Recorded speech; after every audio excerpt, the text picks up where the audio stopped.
Saudara, Mahkamah Konstitusi membatalkan hasil Pilkada Kabupaten Serang 2024 yang memenangkan Ratu Rahmatu Zakia sebagai bupati terpilih.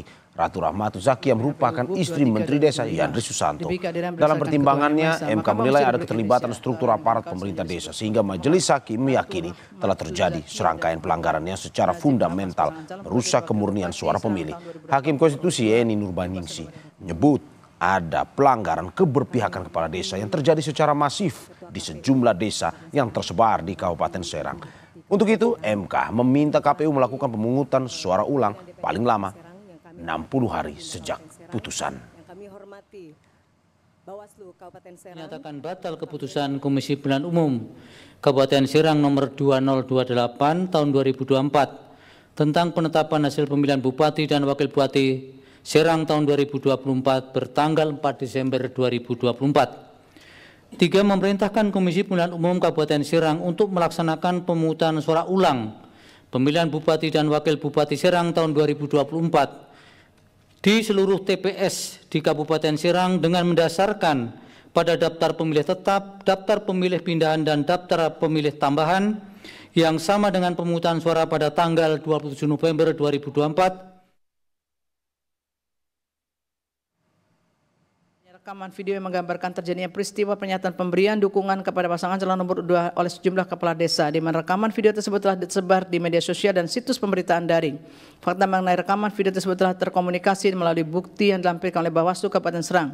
Video bukti dan seterusnya dianggap diucapkan yang pada pokoknya menyatakan bahwa benar telah terjadi ketidaknetralan kepala desa dalam pemilu kada Kabupaten Serang. Berkenaan dengan tersebut merupakan fakta hukum yang tidak terbantahkan bahwa Yandri Susanto selaku Menteri memiliki hubungan pernikahan dengan Haja Ratu Rahmatu Zakia selaku calon bupati dari pasangan calon nomor 2. Peristiwa Yandri Susanto dalam posisi sebagai Menteri telah menyelenggarakan atau menghadiri kegiatan yang di dalamnya terdapat pernyataan bersifat meminta atau mengarahkan kepala desa untuk mendukung pasangan calon nomor urut 2. Berdasarkan keputusan Mahkamah Konstitusi, ada lebih dari 20 daerah yang harus melakukan pemungutan suara ulang, baik di seluruh TPS maupun di sebagian TPS. Di antaranya Provinsi Papua, Kabupaten Pasaman, Kabupaten Bovendigul, Kabupaten Barito Utara, Kabupaten Tasikmalaya, Kabupaten Magetan, Kabupaten Serang, Kota Palopo, Kota Banjarbaru, Kabupaten Kutai Kertanegara, Kota Sabang, Kabupaten Siak, Kabupaten Gorontalo Utara, dan Kabupaten Bengkulu Selatan.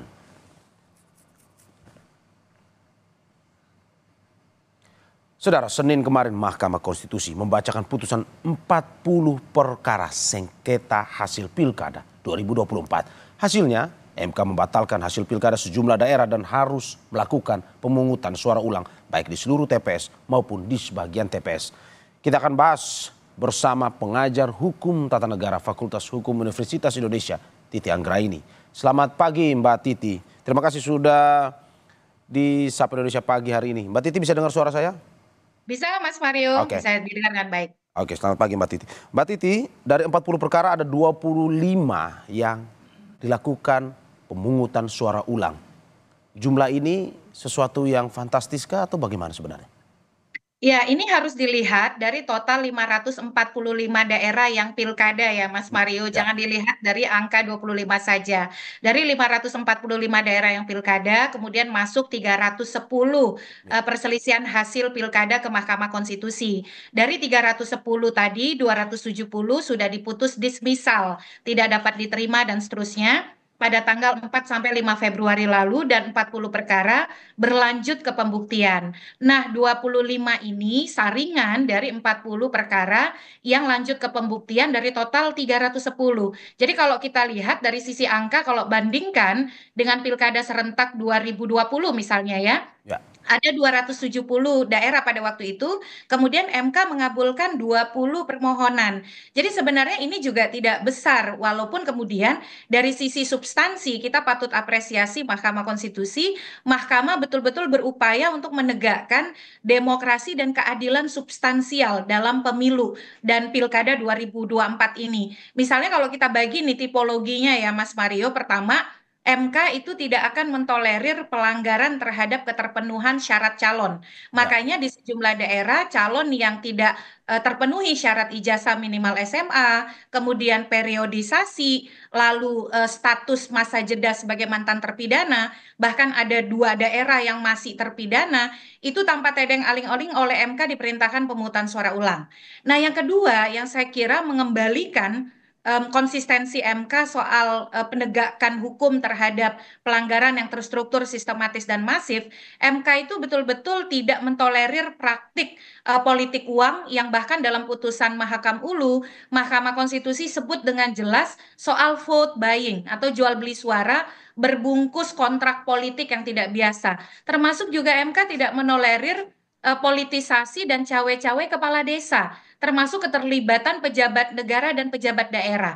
Jadi saya kira ini luar biasa bagi Mahkamah Konstitusi dan pelajaran betul bagi Oke, semua penyelenggara pemilu ataupun peserta untuk tidak main-main dengan oke. aturan dalam pemilu kita. Mbak, ini luar biasa bagi Mahkamah Konstitusi atau kinerja penyelenggara pemilunya yang dipertanyakan sebenarnya?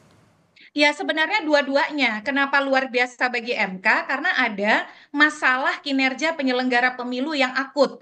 Jadi kalau kita lihat nih Mas Mario, Ya. beberapa putusan MK yang memerintahkan PSU itu karena KPU secara sengaja mengingkari putusan Mahkamah Konstitusi. Contohnya, soal ketentuan tentang periodisasi masa jeda periodisasi jabatan kepala daerah, bagaimana cara menghitungnya. Itu putusan MK sudah terang benderang.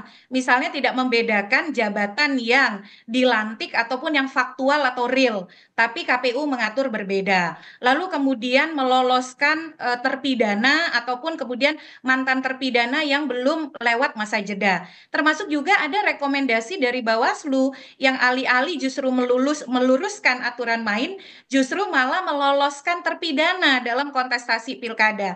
Termasuk juga tidak cermat, tidak profesional, akhirnya meloloskan orang yang tidak memenuhi syarat pendidikan. Termasuk juga soal prosedur di TPS yang tidak sesuai dengan aturan main, tapi tetap kemudian berjalan karena ada banyak persoalan. Misalnya pelatihan yang tidak maksimal, aturan main yang turun injury time atau mepet dengan waktu pelaksanaan hari H. Jadi saya kira kontribusi penyelenggara pemilu di dalam perintah PSU ini cukup dominan dan ini menjadi betul-betul sesuatu yang mendesak untuk melakukan evaluasi terhadap penyelenggara pemilu kita setelah pada pemilu legislatif juga kemarin ya 2024 ada 44 perkara meningkat hampir 300% yang kemudian dikabulkan oleh MK Oke. dan sebagian besar dikontribusikan oleh Oke. penyelenggara, Mas Mario. Oke, Mbak, mengingat ada putusan Mahkamah Konstitusi seperti ini, apa sebenarnya dampaknya untuk daerah? Ada daerah yang harus dilakukan pemungutan suara ulang secara menyeluruh, ada juga yang sebagian.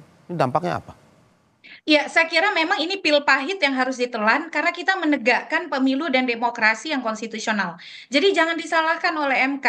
Justru akan lebih buruk kalau kemudian Mahkamah Konstitusi tidak menegakkan demokrasi konstitusional. Ini adalah konsekuensi karena adanya pelanggaran atau penyimpangan. Oleh karena itu negara perlu memberikan dukungan dengan memastikan tidak ada hambatan dalam implementasi berbagai perintah PSU yang diputuskan oleh MK. Misalnya MK kan menegaskan dalam sejumlah putusan bagaimana kemudian pemerintah pusat harus memberikan prioritas bagi pelaksanaan tindak lanjut putusan MK sehingga tidak ada hambatan dari sisi anggaran bagi daerah-daerah yang mengalami keterbatasan atau kemudian kendala terkait dengan ketersediaan anggaran. Yang kedua, KPU harus memastikan seluruh jajarannya siap, profesional, dan tidak lagi menunjukkan ketidakprofesionalan atau keberpihakan di dalam praktik pelaksanaan putusan MK. Kita semua harus mengawal nih. Mas Mario, perintah PSU itu ada yang cuma di 1 TPS, di 2 TPS. Dari riset yang saya lakukan, kalau perintah PSU-nya hanya di sedikit TPS, itu akan meningkatkan potensi intimidasi, akan meningkatkan potensi politik uang yang menggila luar biasa. Bahkan suara itu bisa dihargai 1 juta, 2 Ya. juta, dan lain sebagainya. Jadi ini juga harus diantisipasi oleh semua pihak termasuk aparat penegak hukum. Oke, Mbak, kalau kita berkata dari putusan MK, berarti ini sesuatu yang bersifat mengikat ya, dalam arti bahwa harus dilakukan pemungutan suara ulang di saat pemerintah sedang menggencarkan efisiensi anggaran tersebut. Iya, betul sekali. Makanya kemudian soal efisiensi ini jangan dibenturkan dengan komitmen kita berdemokrasi. Ya, Kalau ini tidak ditindaklanjuti, eksesnya bahkan bisa lebih buruk. Ketidakpuasan daerah dan ya. kemudian bagaimana citra Indonesia di masyarakat nasional, dalam negeri dan juga dunia soal komitmennya berdemokrasi. Kalau kita mau efektif, sebenarnya semua pihak harus patuh. Penyelenggara pemilunya jangan main-main dengan aturan, menjaga profesionalitas pesertanya juga jangan curang. Ini kan lagi-lagi Mas Mario, ini pil pahit yang harus kita telan karena kita ingin menegakkan demokrasi yang betul-betul seutuhnya, yang konstitusional. Dan negara saya kira harus menunjukkan komitmennya karena ini akan lebih baik bagi daerah, bagi masyarakat dan juga komitmen Indonesia dalam berdemokrasi. Oke, Dan ini jadi pelajaran ke depan supaya tidak berulang kembali begitu. oke, Mbak. Penegasan saja bahwa memang dengan adanya putusan Mahkamah Konstitusi ini segala sesuatu yang berhubungan dengan daerah yang tadi berperkara di Mahkamah Konstitusi harus diulang, baik itu pemungutan suara secara menyeluruh ataupun sebagian. Betul sekali, harus diulang. Dan di dalam Undang-Undang Pilkada itu disebutkan pembiayaan pilkada dapat disokong atau ditopang oleh APBN. Jadi Oke, pemerintah pusat juga harus segera berkoordinasi, terutama Kementerian Dalam Negeri, untuk memetakan kondisi keuangan masing-masing daerah. Jadi kalau memang ada daerah yang mengalami hambatan dalam ketersediaan pembiayaan pilkada ulang atau PSU ulang ini, maka pemerintah pusat harus berkontribusi karena ini bagian dari amanat konstitusi dan amanat undang-undang kita. Jangan sampai kemudian ada penyimpangan, upaya untuk menggeser atau kemudian menyimpangi pelaksanaan putusan MK dengan berbagai tafsir atau dalih. Putusan MK sudah sangat terang benderang, Mas Mario, tidak ada celah untuk tidak melaksanakan putusan Mahkamah Konstitusi. oke, Mbak, ini terakhir. Bahwa banyak sekali alasan-alasan pada akhirnya MK memerintahkan untuk pemungutan suara ulang. Anda sudah menyebutkan beberapa dan juga pun terjadi di berbagai daerah. Bagaimana ke depan evaluasinya, solusinya untuk nantinya hal-hal tersebut tidak terulang lagi. Dalam arti bahwa tidak terjadi pada akhirnya kecurangan waktu pada akhirnya pemungutan suara ulang, ini berjalan lancar. Pun juga apakah perlu legislator memanggil penyelenggara pemilu untuk nantinya melihat secara keseluruhan ini bagaimana ke depan saat ini maupun ke depan agar hal-hal seperti ini tidak terjadi lagi. Iya, saya setuju ya bahwa satu penyelenggara pemilu kita itu independen, tapi dia tidak bekerja di ruang hampa. Dia harus patuh pada konstitusi dan undang-undang. DPR tugasnya adalah mengawasi pelaksanaan undang-undang. Ketika DPR menemukan ada penyimpangan putusan MK, pelaksanaan undang-undang, fungsi pengawasan itu bekerja, bukan mengevaluasi individu, tapi mengevaluasi kinerja pelaksanaan undang-undang. DPR punya hak yang bisa digunakan. Tahun 2009, DPR pernah menggunakan hak angket untuk kemudian mengevaluasi kinerja pemenuhan hak konstitusional warga negara. Saya kira kita harus bersungguh-sungguh ya terkait dengan penekanan supaya penyelenggara pemilu kita tidak bermain-main dengan aturan. Di pemilu 2024 ada banyak persoalan soal ketidakpatuhan pada undang-undang dan putusan MK yang juga berujung pada perintah pemungutan suara ulang.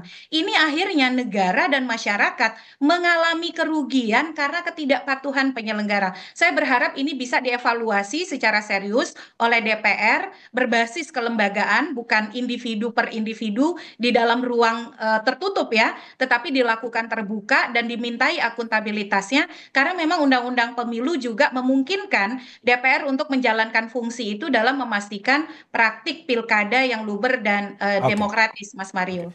Ya, terima kasih pengajar hukum tata negara Fakultas Hukum Universitas Indonesia Titi Anggrani atas apa yang disampaikan pada hari ini. Semoga memberikan evaluasi kepada penyelenggara pemilu untuk tidak lagi mengulang apapun yang menjadi koreksi pada tahun ini untuk penyelenggaraan pemilu selanjutnya. Terima kasih Mbak, sehat-sehat selalu.